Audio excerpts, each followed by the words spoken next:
Hello, everybody. Thank you so much for joining us today. It's going to be a fun one. Oh, yeah. Everyone's favorite topic, cash flow.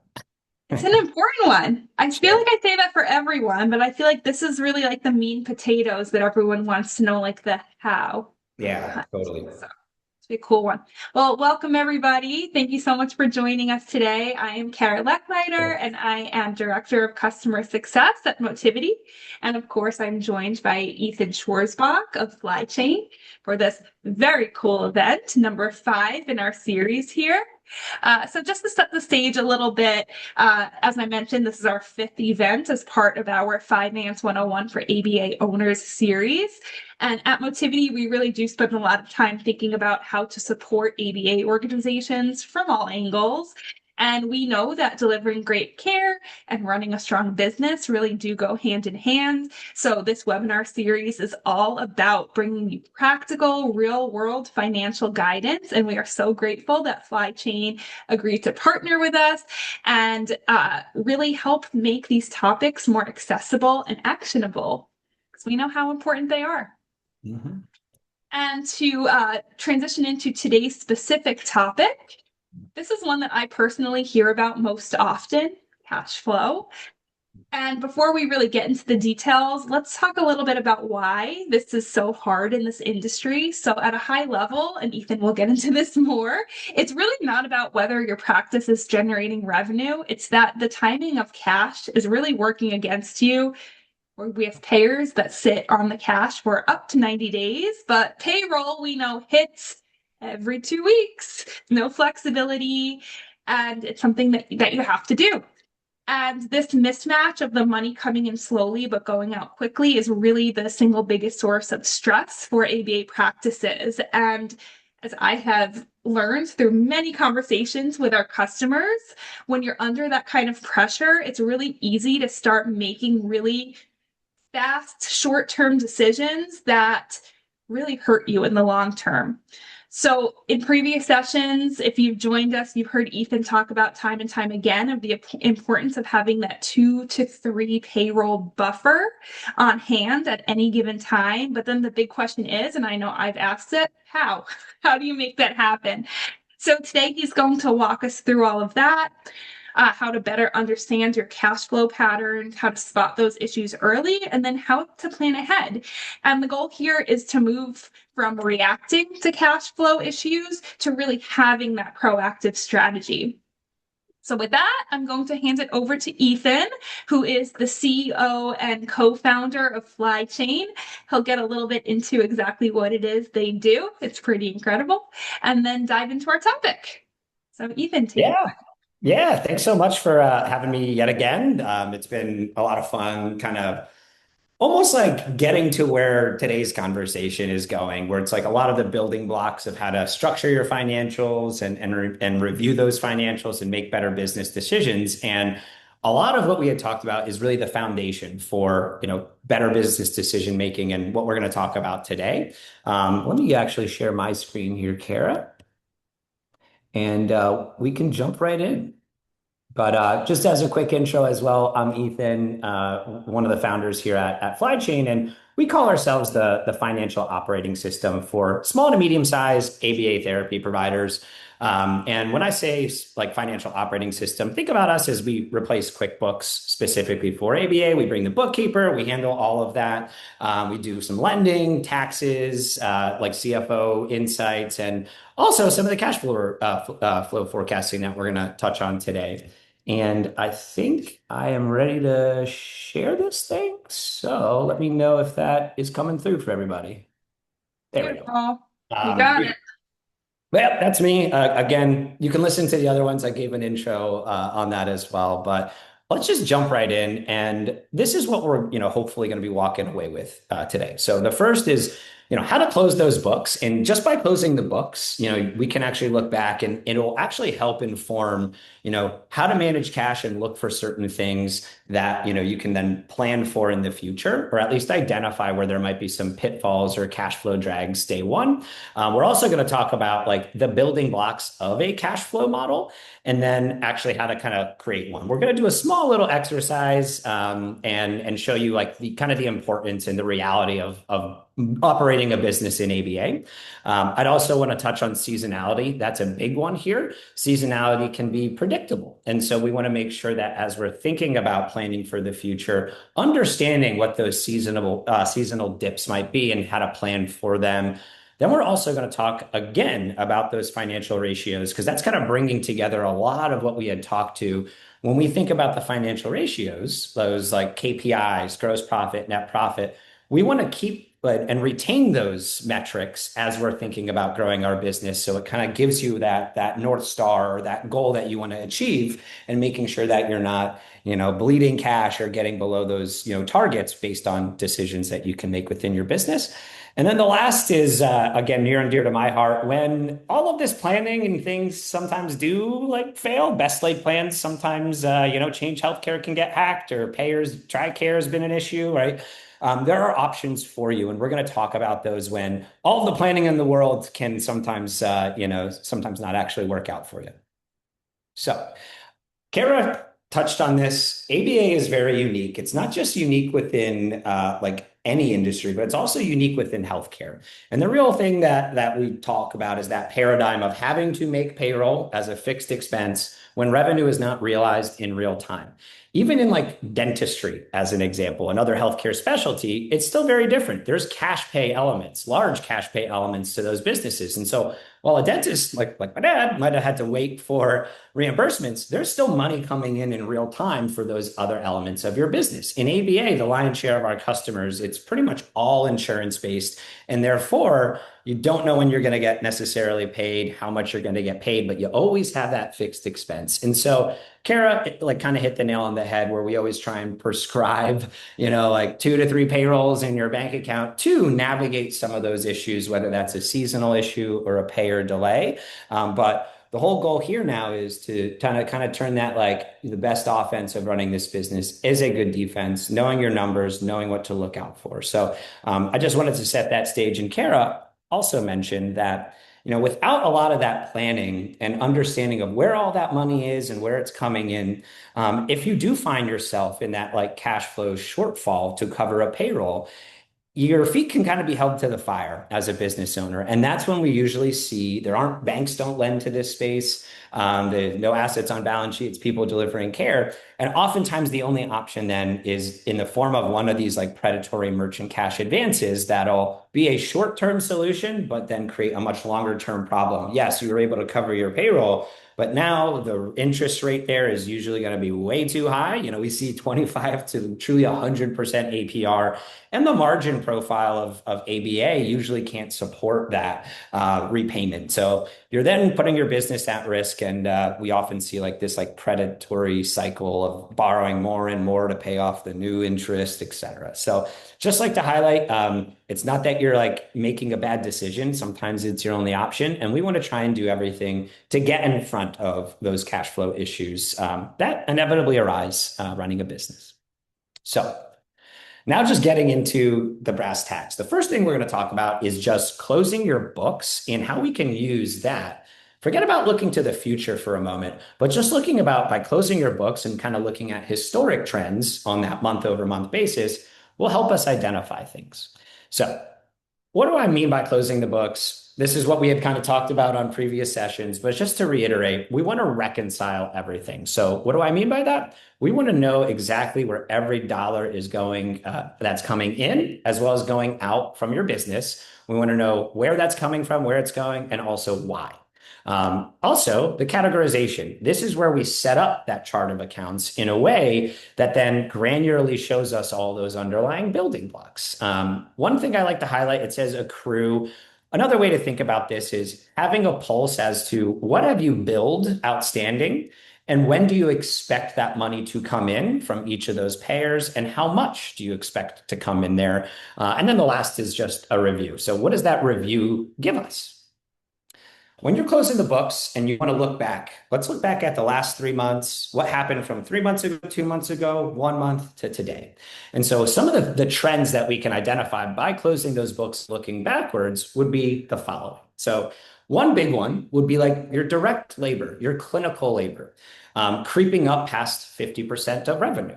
If we've identified that your clinical labor in the last couple of months has actually gone up, but you're still billing the same amount as an example, that might be like an overtime issue where you're obviously paying your clinical staff more for the same amount of hours being worked for that like margin calculation.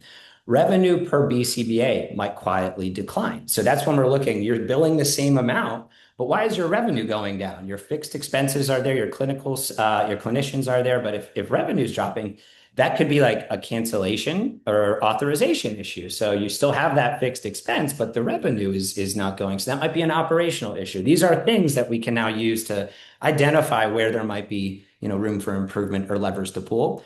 This one's a big one. So that cash conversion stretching. So when we look back at the last couple of months and we see you're still billing the same amount, all of your expenses are all in line, but revenue's also, maybe dipping. It's not because the billable hours are different. It's because that payer might be taking longer to pay. And so by breaking it down by payer, we can then identify, okay, why did Blue Cross revenue go down by 50% this month? It's because they're taking longer to pay for no explainable reason. It might not be a billing issue, it might not be a prior auth issue. It's literally just that payer taking longer. And that's really important for us to keep a pulse on. And then the last one would be like vendor stack growing. So like your vendors that you're paying, whether that's a per seat or a percentage, sometimes that can creep up. Some of them should creep up as you're paying for like services, number of seats or billable, collections if it's a third party RCM. So it's just important to keep a track as to like what's going on historically from where you are today. So that's a little bit more of like closing your books and understanding some things to look at by periodically analyzing those on a monthly basis. Now we're going to get into more of like the forward looking piece of this conversation. So this is cash flow forecasting. And when I say cash flow forecasting, what do we mean by that? That is understanding what do I expect all of my expenses to be in the coming months? What do I expect my revenue to be in the coming months? It all starts with setting up that appropriate chart of accounts. So that gives you the foundation on a granular basis to understand every single payer, every single expense. And we're going to break that down together. Then what we want to do is set budgets. Think about that on the expense side of the fence. We're going to talk in just a second about how to do that and what to look out for. Same on the revenue side. Those are the two big pieces of a cash flow forecast. It's going to be expenses and revenue and what we expect those two things to do as we grow and forecast our business. And then we can forecast. So going to budget and expenses. What you'll see here, I kind of have green and yellow. This is not every expense, but it's the big ones. Think about payroll. If it's green, we kind of call that more of like a fixed forecastable expense. And what I mean by that is your payroll generally going to be pretty consistent, unless you're growing your payroll or there's some like massive overtime. Generally speaking, we see that payroll be like relatively forecastable and consistent. And that's going to be a function of what is their hourly salary or W-2 salary? And again, it's something that you can plan. And then when we do the forecasting exercise in just a second, you'll see how that can increase over time. Vendor payments, I put that in yellow. That's one. It's generally, I think, pretty forecastable. That's just when you want to understand for like EMR or a third party biller. That can be as you grow. If you hired more people, maybe you're charged per seat, or maybe there's like every 5 new seats it goes up. So it just depends on the contract you have. That is also forecastable as long as you understand how that would increase over time.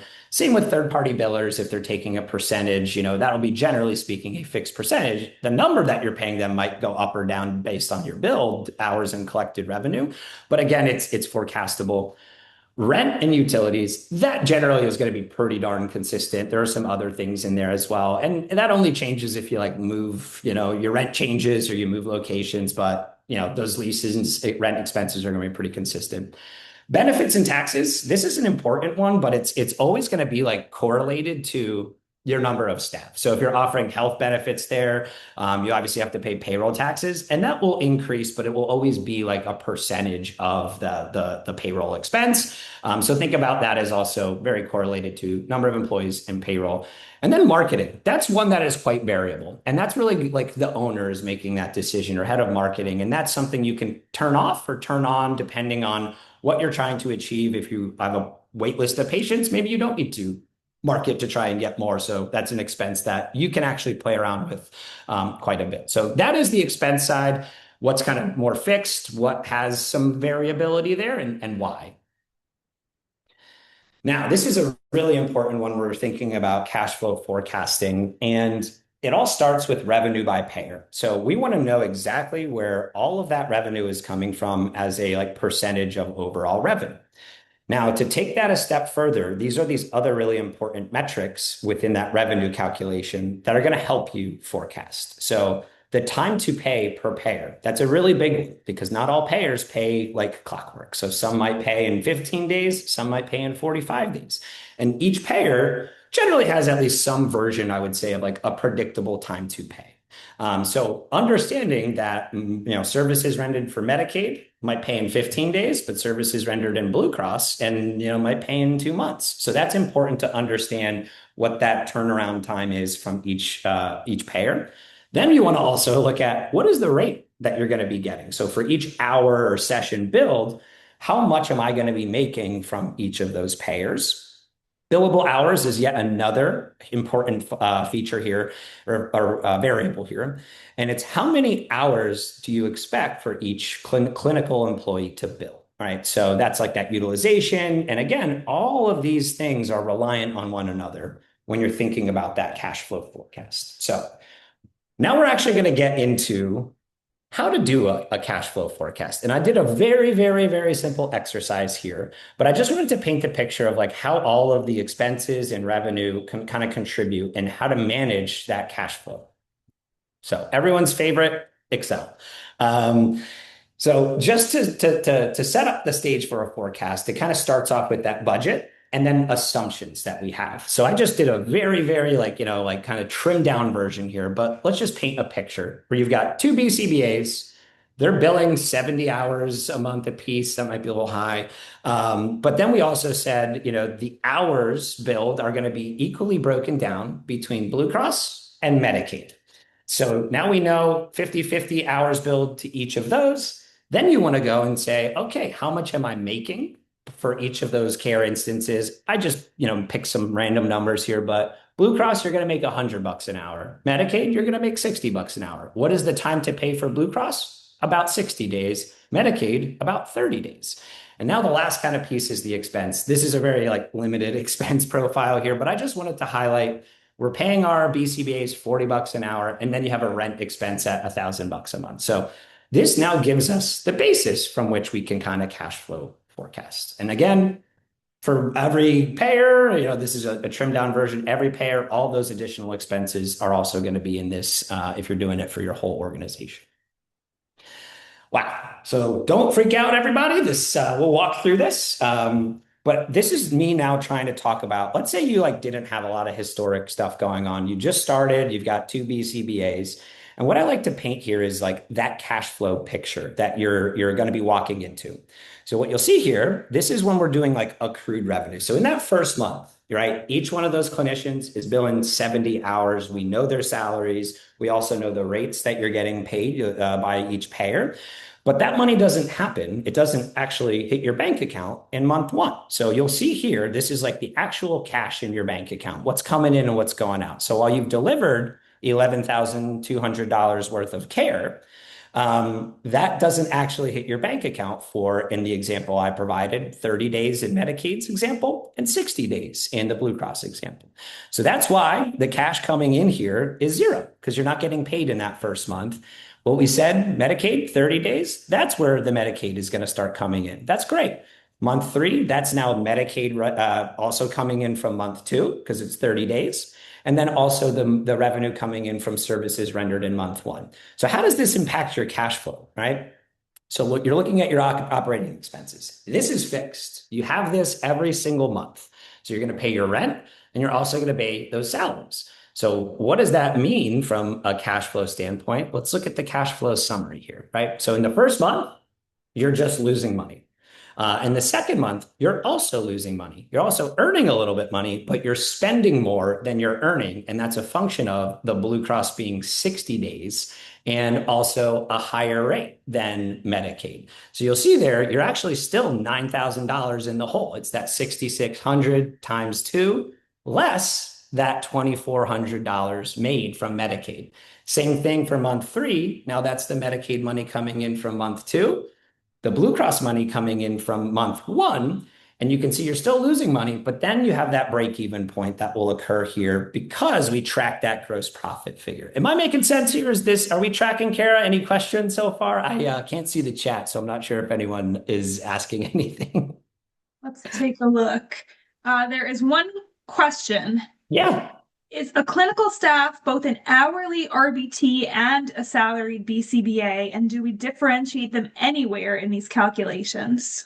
So yes, in a very like formal cash flow forecast, yes, we're going to put all of those salaries. Sometimes our customers pay like on a W-2 wage, and then you can kind of break down what that average hourly earning is, or it is an hourly wage, and that's just a function of how our customers compensate their staff, whether it's like W-2, part-time, contracted. But all of those RBTs and BCBA salaries are going to be your payroll on that clinical side. So absolutely, it's a great question. And it really just depends on the nature of your business. But we would always put all of those, and your RBT will have a different like margin and charge rate for the care services being rendered than BCBA. So that's why it's really important to like break down every clinical salary and then also understand what the reimbursement profile is for each of those payers and each of the care being delivered by each of those individuals.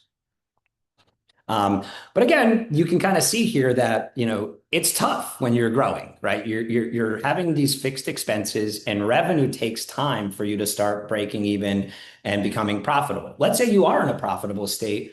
The same concept applies though when you want to hire someone else, right? So if I'm hiring a third BCBA here, that's also going to take a little while. Maybe they only work with Blue Cross customers. That's going to be 60 days of having like four payrolls before you're generating any of that revenue. So this is like, hopefully this is like giving you at least some boilerplate or building block ideas on how to really do this. And it's all about like peeling that onion as granular as possible and understanding each of those individual building blocks here.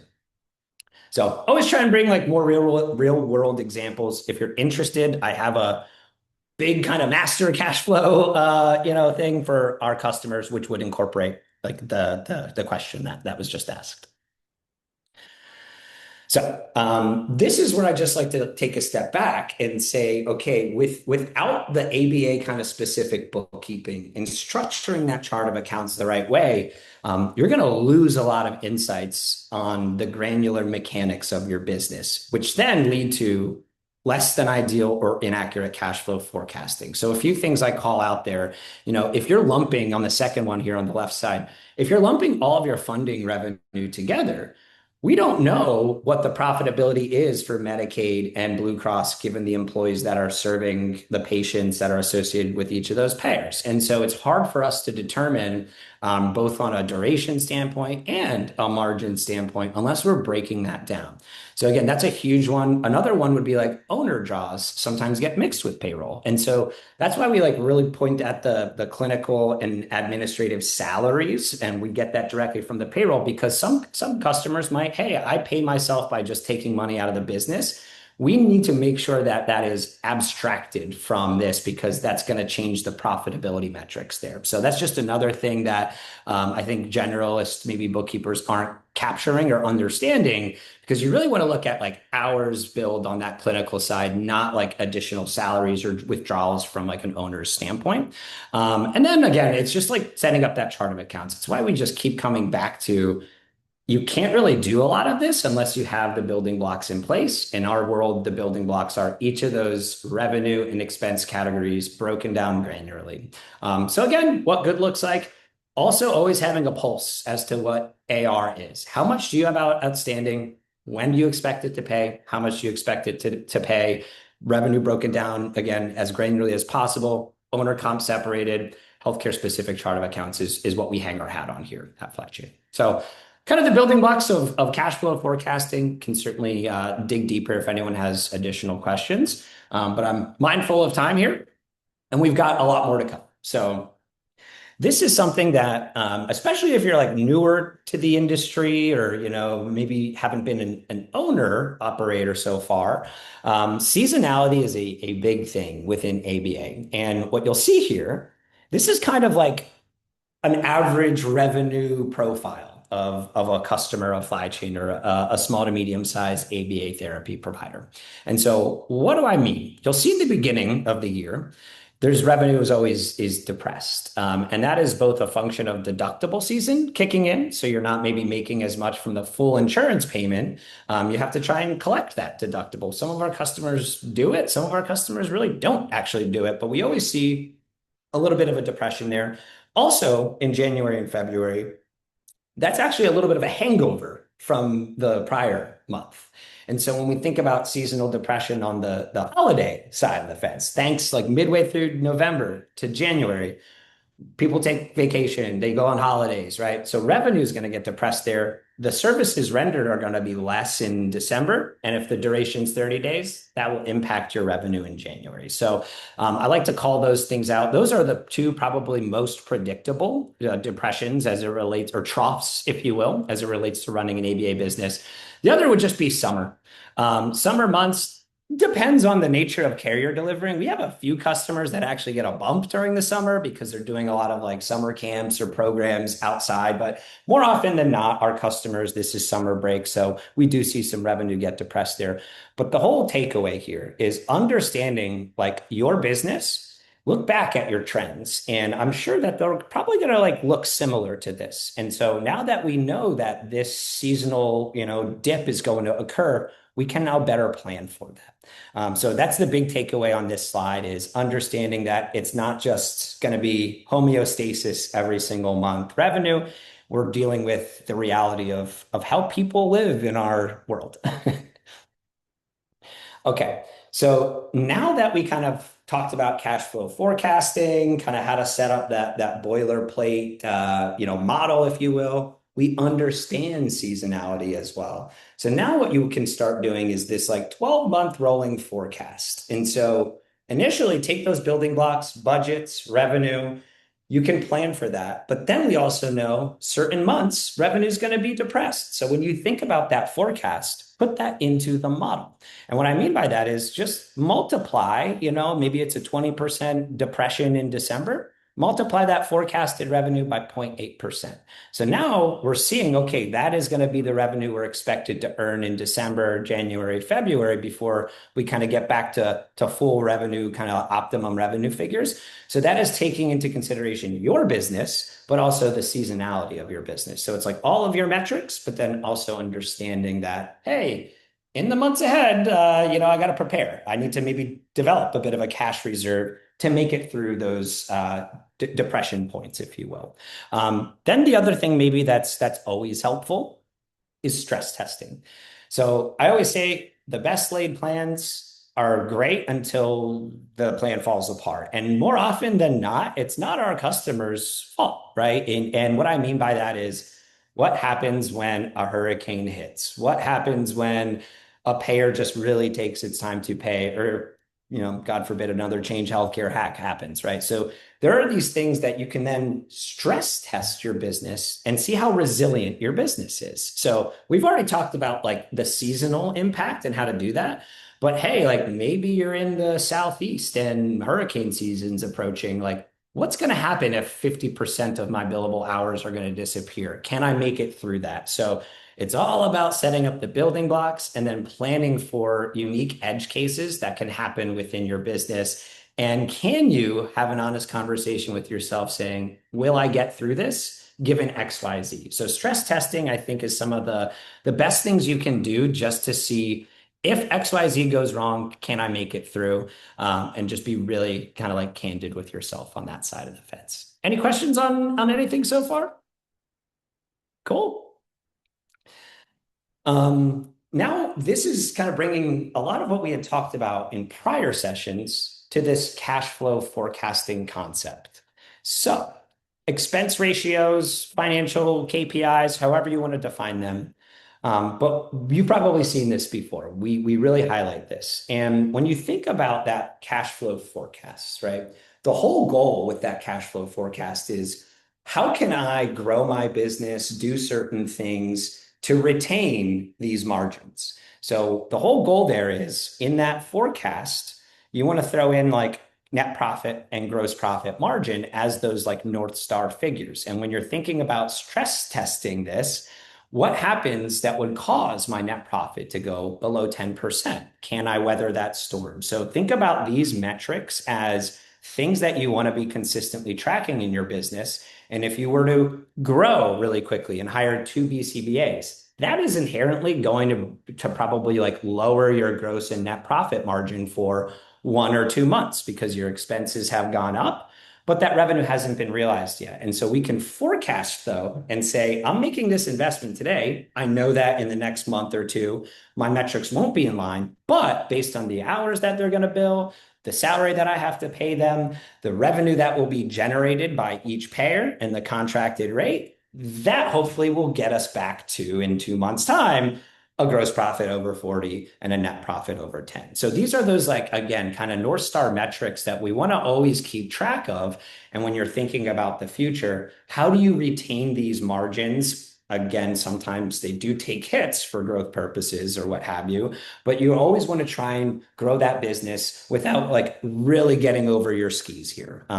So does that make sense, Kara? Like I know we had talked so much about this previously on how to set your chart of accounts up so you can use this for better decision making, but those are those metrics you want to keep tabs on. So when you are looking towards the future, you're going to still be a very healthy, resilient business.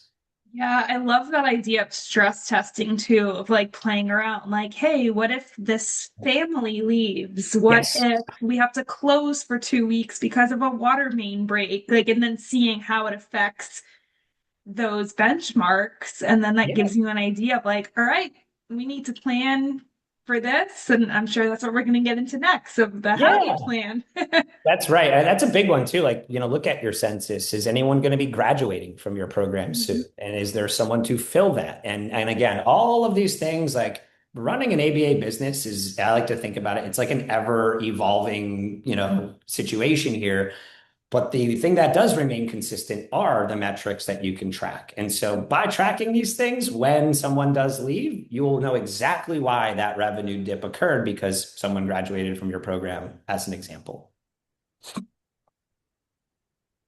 This is just something we've learned over time. So where ABA practices lose money, because when our practices lose money, what happens, it usually causes a cash flow issue. So payroll inefficiencies, this is where we're going back to those benchmarks. We want to make sure you're compensating your clinical staff, your operational staff in line with the market so you can preserve those margins. So overtime tends to be one that we see people like really start bleeding some cash. That's something to pay close attention to. For every additional hour worked in overtime, you're having to pay more. Therefore, it's going to bring that down. So maybe it does make sense to bring someone else on so that margin won't be impacted as much. Untracked operating expenses.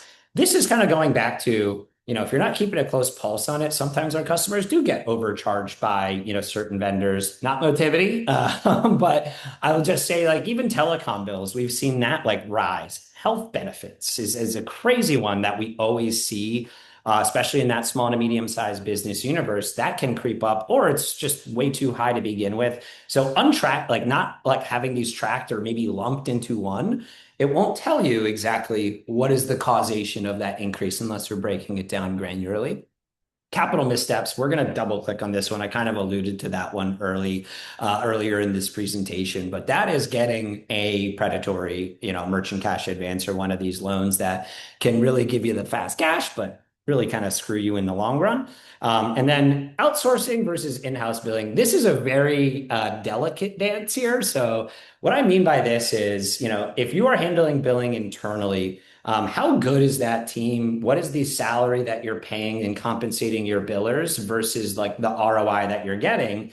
And vice versa. Are you contracting with a third party biller? Are they like earning their way? Are you overpaying them versus the market, but despite maybe not getting all of that money in the door in a timely fashion, or the collection rate's like less than 90%? So those are, I think, like leaky buckets that we've identified here. I just like to point them out. And by tracking them, the whole goal is to get out in front of those before you find yourself in 3 months. Whoa, why was I paying all of this money when you might have been able to like plug that hole 3 months prior? Here's some overspend thresholds. So a big one would be like excessive administrative overhead. So we always have that like benchmark of 18%. It shouldn't be more than 18% of overall revenue. That's where you want to be honest with yourself, is like, do I have the right team in place today? How am I compensating that administrative staff? Am I too overweight there? Is someone, not earning their weight from a scheduling or billing standpoint? So that's just something we like to say. There's a lot of tooling out there these days that you can help optimize and just keep that like excessive administrative overhead low.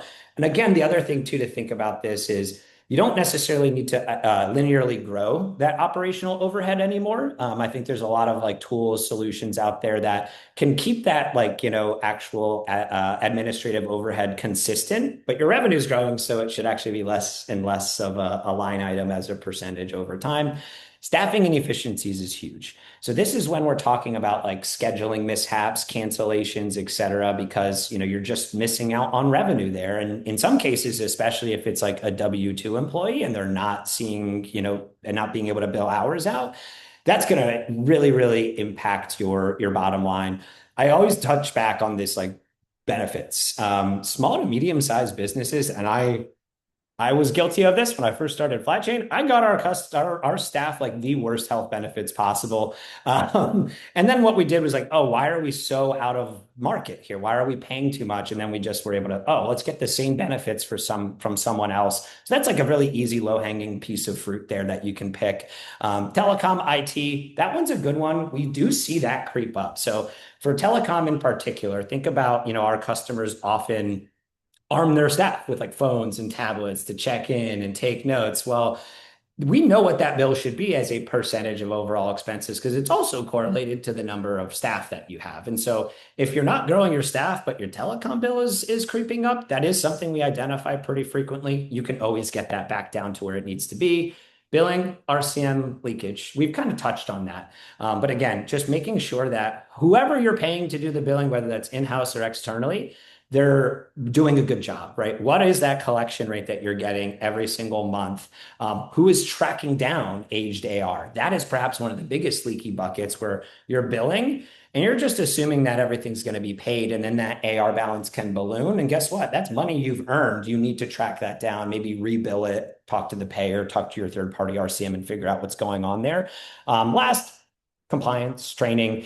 This is an interesting one. So it really depends on like how much turnover is in your business as well. I'd say like this can get really, really high if you're constantly having to hire and train more and more people. So it's a bit of like a out of the box metric, if you will, or sorry, outside of like what we would typically deem like an appropriate metric, but it's usually a function of staff attrition. So just another thing to keep in mind, and how these all can be optimized. Okay. So now this is where I'm gonna get on my soapbox a little bit here, but this is where we see our customers run into issues. The best laid plans sometimes do fall apart. So what happens? You've done all this planning, you have a nice, cash buffer in your payroll, but something has happened. And whether that's a payer delay, a seasonal issue, a hurricane, COVID outbreak, et cetera, you can kind of run through those payrolls pretty darn quickly. 2 to 3 payrolls is basically, what, 4 to 6 weeks, generally speaking. So if that payer is all of a sudden, delaying payments by that same duration, you're kind of running up against a really low cash balance, and you might have trouble covering that payroll. So what we actually like to highlight here is this is sort of the lay of the land of capital options, as it relates to having a cash flow shortfall. We've already talked about banks just like not really lending to this space, and that's a function of lack of assets on balance sheet. In other industries, even in dentistry, I'll go back to that. Banks like lending to dentists. Like they have really the cheapest rates. They're not predatory. They're actually good rates. That's just not available for our universe. So what do we do next? The SBA loan. That is not a working capital solution. That is not something that you can get set up in 24, 48 hours. That's a process, and it's like more for growth purposes. And that actually only turns on for you after like 2 years in business, generally speaking. We lend here at Flychain. And now I think just not to like advertise ourselves, but one thing that we started our whole business on was recognizing the lack of options when cash flow issues do arise, and they arise all the time, as we've discussed. And so what we do here is we kind of set up a resting line of credit so that when that cash flow starts drying up, you can access capital by looking at what is outstanding. We know that those claims will pay in eventually, just might take a little time, but you have that near-term expense. So what we do is actually kind of similar to one of those like merchant cash advance lenders, but it's at a rate that is not predatory and won't like sink your business. The thing in red, the merchant cash advance, you'll always hear me talk about this. This is when folks are at their most vulnerable. The best laid plans have fallen apart, or maybe they weren't doing the necessary like forecasting, but they need to cover payroll so their staff doesn't leave them and they have to close their doors. So again, this is that like near-term fix, but it creates a way, way bigger, horrible problem for that business. And it's oftentimes really difficult to get out of that. So it's the sad reality of capital options in this space, and that's why we really like lean in to try and help bridge that gap in a way that's friendly. But again, folks do take MCAs. I'd say 1 out of every 5 to 6 ABA owners that I talk to has one of those on their balance sheet, and it's not because they were bad businesses, not because they didn't have good margins, not because they were bad owners either. Something happened, and this was that only option. So again, it in some cases it is a necessary evil, but I like to say at Flychain we try and flip that paradigm on its head a little bit. This is just like one little quick thing on how to evaluate these MCA offers. So there's this difference between like interest rate and APR. So think about this as like, what is that annual interest rate that you're going to be charged? And can your margins of your business actually support the repayment of that? So you also want to keep a lookout for hidden fees. One thing that I always like to say is like, there's origination fees with a lot of those MCAs. So like if you're borrowing 100 grand and you have to pay back 130 grand in 9 months, that's already a very high interest rate. But you usually don't get 100 grand. You'll get like $90,000. And so the whole thing there is now you have $90,000 still having to pay back 130. And then that interest rate's even way higher. So they try and like obfuscate some of those like fees. And again, they can do that because you're at your most vulnerable and you need it. So they kind of rake you over the coals. And again, repayment structure might be perhaps one of the other big ones. They do like daily debits sometimes, which is kind of crazy, right? It's like, I'm going to give you money. There's a cash flow shortfall. There's some payer that's, decided not to pay you, but they're going to start taking repayment literally the next day after they've given you money. That doesn't necessarily always align with the cash flow problem. So what we then see happen is there's a cash flow shortfall. Folks get an MCA, they have to start paying back right away. Money still hasn't come in. And then they might get another one of these MCAs to pay down the interest of the first one. So that's that like predatory cycle that we really try and have our customers avoid. So this is, I guess, like a slight deviation from like the cash flow forecasting, but this is just that like, truth, the reality of the universe on the credit side that we, have available for us today. Again, red flags. I won't read this, but if you're ever running into a cash flow issue, like I will look at every single offer that you get from one of these non-bank lenders just to try and make sure you can make it through that rough patch if again you're not on Flychain. But it's just some things that I like to point out because it just like breaks my heart on a daily basis when we are talking to folks that have good businesses and are really, really struggling because they had one little cash flow shortfall that is now like ruining their business, or they're breaking even when they would be making an 8% net profit every single month. So this kind of wraps this up. This is like the prescription that we like to provide with people. So this week, if you've got some time, start by like closing the books, right? That initial exercise around looking back, what happened 3 months ago, 2 months ago, 1 month, today, this month? what actually happened? What are the percentage breakdowns? Are they in line with some of those KPIs that we initially kind of discussed and have at our fingertips now? The next 30 days. That's where we want to start looking to the future, right? So now that we have this basis of all of your chart of accounts, you know the margin profile now on each individual care instance, each code, each person that's delivering the care, the payer, the rate that they're going to be providing, billable hours. All of that now is can feed into that sort of cash flow forecast. And then the last would be, all right, set up that forecast and stress test it. Like obviously the last thing here is more like set yourself up with peace of mind financing if things do fall apart or, again, best laid plans. But I would really encourage folks to try and build that 12-month forecast. If you're having trouble with it, by all means, talk to me or ask for our cash flow model. But again, the whole thing here, I say idioms all the time. Best offense is a good defense, and making data-driven decisions in the reality that we are in ABA is the best way to set up yourself for success and be a resilient business owner so you can grow, expand your care footprint, have a wonderful culture. Culture can deteriorate pretty quickly if people aren't getting paid. So again, as an owner, you really want to make sure you can tighten that ship and do the best care, deliver the best care, and create the best culture you can. But yeah, that's it. I know we got a little bit more in the weeds here than we've historically gotten specifically on some of that cash flow forecasting, but I will I'll stop sharing and like happy to, answer any questions for anybody. But yeah, this is yeah, kind of last 10 minutes here is the audience's time. Awesome. And please use the Q&A or the chat if you have any questions. In the meantime, I have a question. Yeah. I'm curious, in that list where you were showing the different capital options, something that I hear all the time is dipping into personal assets, Yeah. whether that's a savings account or even real estate property that you own, taking Yep. out a home equity line on your house. Yeah. Where would you say that that falls in the grand scheme of things when you're trying to think through like what is the best possible option here? Yeah. That's obviously something we don't want anyone to have to do.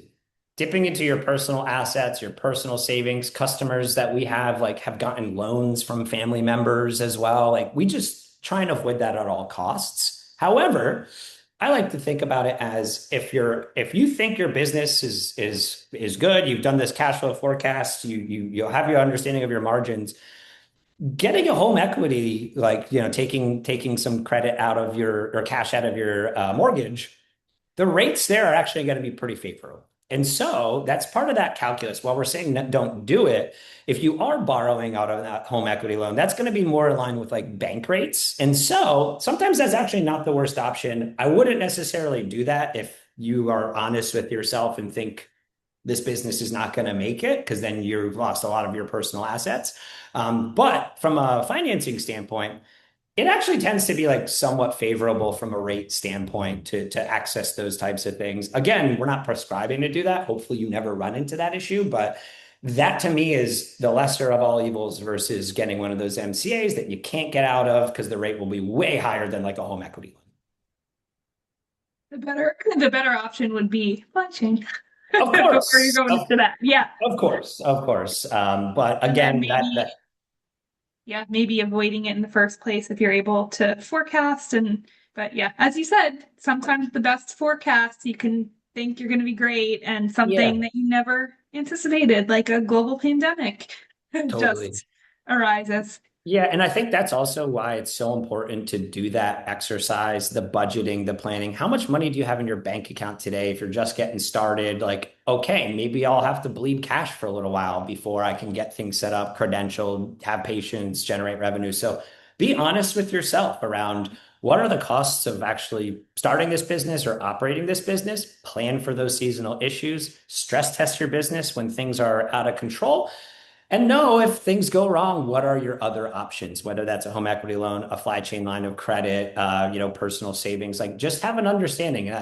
Not everyone has access to the same capital, and so be really true to yourself in understanding what to expect. And that's kind of the whole purpose of this, presentation here is uh, plan. What is it? Prepare for the best, plan for the worst. Or Yeah, I I think might have so. flipped that. Works though. All right, I am just gonna quickly share here.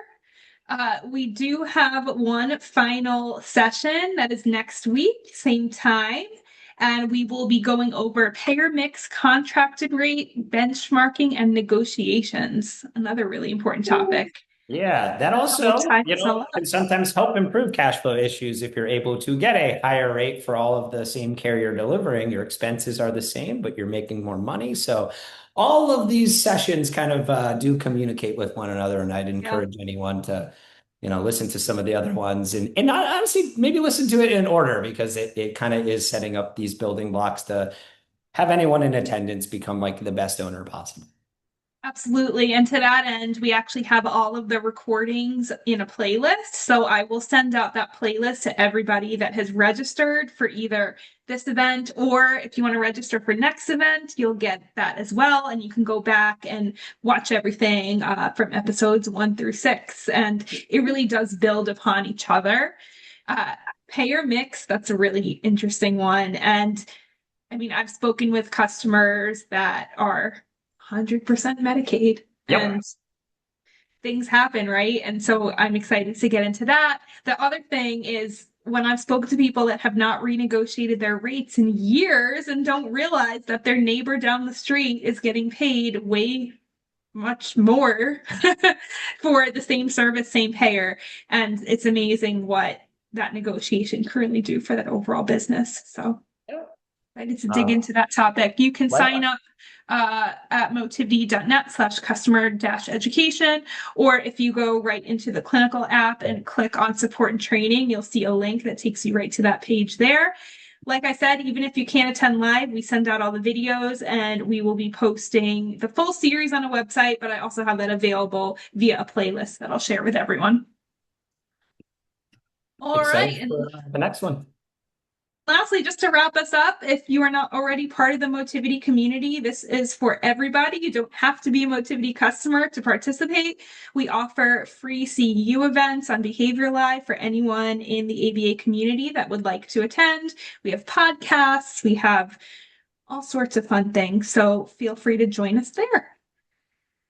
All right, Ethan, as always, thank you Thank so you so much. much. And I will I'll see you next week, Kara. Yeah, I look forward to it. All Have a right. wonderful day, everyone. Take care. Bye bye.